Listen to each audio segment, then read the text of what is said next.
Welcome to Frontier Flash. In 2026, the energy sector is being tested not on ambition, but on execution.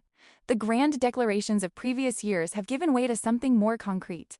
Physical infrastructure either being built or not, capital either being deployed or not. This briefing covers 3 developments that appear to define this moment: a record-breaking year for grid capacity additions in the United States, a structural inflection in battery storage economics, and the first tangible signs of a nuclear and geothermal revival. None of these stories are straightforward. All of them are worth understanding carefully.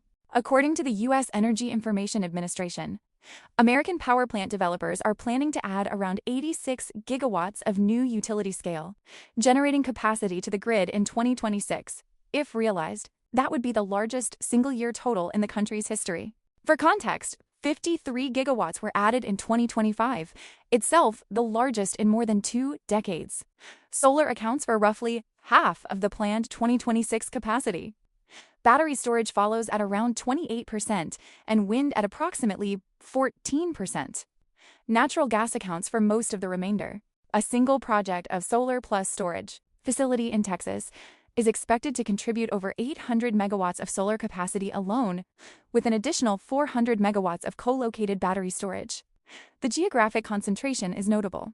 Texas, Arizona, and California together account for the bulk of both solar and battery additions. If there is one technology cutting across nearly every energy story in 2026, it is battery storage.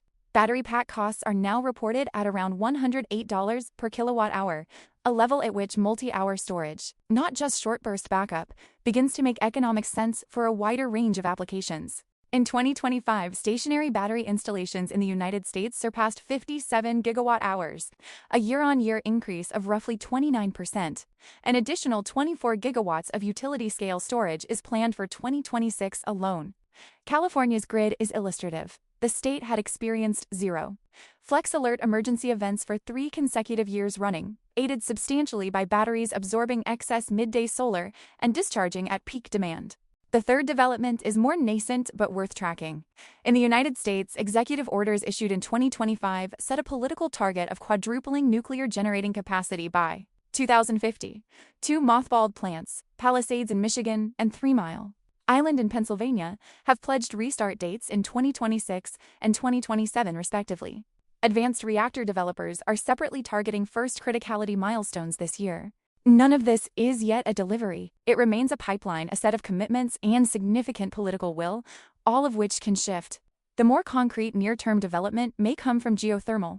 Fervo Energy's Cape Station facility in Utah is scheduled to begin generating power from its first 100 megawatts in late 2026, which would make it the largest enhanced geothermal system ever connected to a grid. The technology, which uses directional drilling techniques adapted from oil and gas to create heat reservoirs in hard rock, has attracted substantial investment over recent years, but has until now produced very little actual electricity at scale.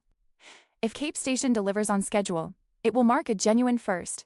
Taken together, these 3 threads suggest that the energy transition in 2026 is less about rhetoric and more about physical constraint. The question is no longer primarily whether renewables are competitive. In most markets, they demonstrably are. The question is whether the supporting infrastructure, storage, transmission, and firm dispatchable power can scale fast enough to meet accelerating demand.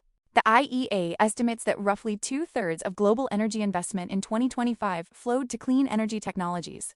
The challenge now is not direction of capital, but execution rate. Several important qualifications apply. Planned capacity additions frequently do not materialize on schedule. 86 gigawatts is a target on paper, not a confirmed delivery. On the policy side, U.S. legislation passed in 2025 accelerated the phase-out of several key renewable energy tax credits, with wind and solar most affected for projects beginning construction after mid-2026. Supply chain restrictions tied to Chinese origin components could also slow battery storage buildouts materially. Industry analysts note that a substantial share of the planned grid storage pipeline may face eligibility complications under the new foreign entity of concern rules. And nuclear restarts, historically, have faced cost overruns and delays that weren't visible at the announcement stage. These are not trivial headwinds. Looking beyond 2026, The most consequential variable may be neither technology nor policy in isolation, but industrial competition. Governments from the European Union to India to China are now treating clean energy manufacturing, batteries, solar panels, electrolyzers, as a strategic economic priority, not merely an environmental one. The outcome of that manufacturing race will likely determine the pace and cost of the global energy transition more than any individual breakthrough. Countries and companies that secure supply chains and scale production will shape what gets built and at what speed. That's your Frontier Flash briefing on 2026's most interesting energy developments. If you found this analysis useful, consider subscribing for weekly briefings. We keep tracking the signal through the noise.